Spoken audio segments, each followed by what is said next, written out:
Inner truth வழங்கும் உணர்ச்சிகளை கையாள 3 ஸ்மார்ட் மைண்ட் ஹேக்கிங் ட்ரிக்ஸ். எல்லோருக்கும் வணக்கம். நான் உங்கள் அகத்தின் குரல். இன்னைக்கு நாம ஒரு ரொம்ப முக்கியமான விஷயத்தை பத்தி பேச போறோம். அது என்னன்னா, நம்ம உணர்ச்சிகளை எப்படி புத்திசாலித்தனமா கையாள்றது. சில சமயம் சந்தோஷமா இருப்போம், சில சமயம் கோபமா துக்கமா இருப்போம்.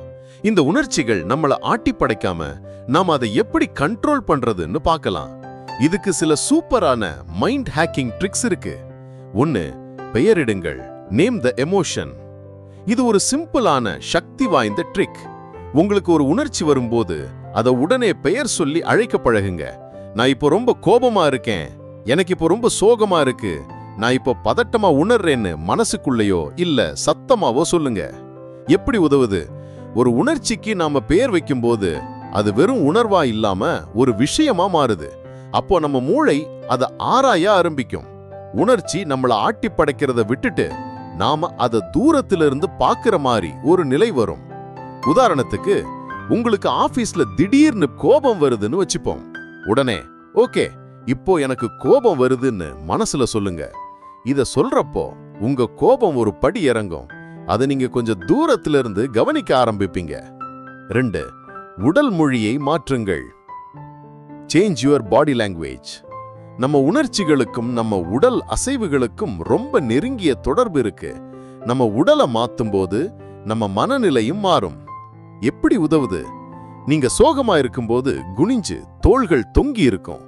இதே நீங்க சந்தோஷமா இருந்தா நேரா நிப்பீங்க, புன்னகைப்பீங்க. இந்த தியரியை பயன்படுத்தி உங்க உடலை நல்ல மனநிலைக்கான நிலைக்கு மாத்துங்க. உதாரணத்துக்கு, உங்களுக்கு ரொம்ப சோகமா அல்லது சோர்வா இருக்குன்னு வச்சுப்போம். உடனே எழுந்து நின்னு நேரா நில்லுங்க, தோள்களை பின்னோக்கி இழுங்க, ஒரு பெரிய புன்னகைய வலிந்தாவது உங்க முகத்துல வரவழைங்க. ஒரு டீப் பிரீத் எடுத்து வெளியே விடுங்க. ஒரு சில வினாடிகள்ல உங்க மனசுல ஒரு சின்ன மாற்றம் வர்றத நீங்க உணர்வீங்க. ஒரு பாட்டு போட்டு டான்ஸ் ஆட ஆரம்பிக்கலாம். 3. கவனத்தை திசை திருப்புங்கள். Redirect your focus. நம்ம மனம் ஒரே நேரத்துல ஒரு விஷயத்துல தான் முழுசா கவனம் செலுத்த முடியும். ஒரு எதிர்மறை உணர்ச்சி நம்மள ஆட்டி படைக்கும் போது நம்ம கவனத்தை வேற ஒரு விஷயத்துக்கு மாற்றுறது மூலமா அந்த உணர்வின் பிடியில இருந்து வெளியே வரலாம். எப்படி உதவுது? எதிர்மறை உணர்வுகள் வரும்போது அந்த எண்ணங்கள்லயே மூழ்கி போகாம உங்க கவனத்தை வேற எங்கேயாவது மாத்துங்க. உதாரணத்துக்கு, உங்களுக்கு ஒரு பிரச்சனை பத்தி யோசிச்சுக்கிட்டே இருக்கீங்க, பயமா இருக்குன்னு வச்சுப்போம். உடனே உங்க கண் முன்னாடி இருக்கிற 5 பொருட்களை பாருங்க. அதோட நிறம், வடிவம், டெக்ஸ்டர் என்னன்னு கவனிங்க. இல்லனா 100ல இருந்து 7 7ஆக குறைச்சிக்கிட்டே வாங்க.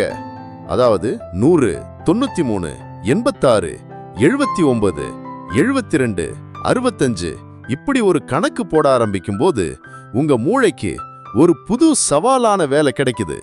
உங்க மூளை வேற ஒரு வேலையில பிஸியா இருக்கும்போது எதிர்மறை உணர்ச்சிகள் கொஞ்சம் கொஞ்சமா குறையும். இதுல நீங்க தெரிஞ்சுக்க வேண்டிய முக்கியமான விஷயம், மனசு ஒரே நேரத்துல பல விஷயங்கள்ல முழுசா கவனம் செலுத்த முடியாது. குறிப்பா ஒரு விஷயத்துல தீவிரமா கவனம் செலுத்தும் போது வேற சிந்தனைகள் பின்னுக்கு தள்ளப்படும். இந்த 3 ஸ்மார்ட் ட்ரிக்ஸும் உங்க உணர்ச்சிகளை நீங்க எப்படி கையாள்றீங்கிறத மாத்தும். இத தினமும் பயிற்சி செய்யுங்க, நல்ல பலன் கிடைக்கும். இந்த வீடியோ பதிவு உங்களுக்கு பிடிச்சிருந்ததுன்னா லைக் பட்டனை பிரஸ் பண்ணிட்டு உங்க ஃப்ரெண்ட்ஸ், ரிலேட்டிவ்ஸ் எல்லாருக்கும் ஷேர் பண்ணுங்க. மேலும் இத மாதிரியான சுவாரஸ்யமான விஷயங்களை தெரிஞ்சுக்கணும்னு விருப்பப்பட்டீங்கன்னா இந்த பிளிஸ்ஃபுல் லிவிங் இன்னர் ட்ரூத் சேனலை சப்ஸ்கிரைப் பண்ணிட்டு பெல் ஐகானையும் கிளிக் பண்ணிக்கோங்க. நன்றி. மீண்டும் சந்திப்போம். நான் உங்கள் அகத்தின் குரல்.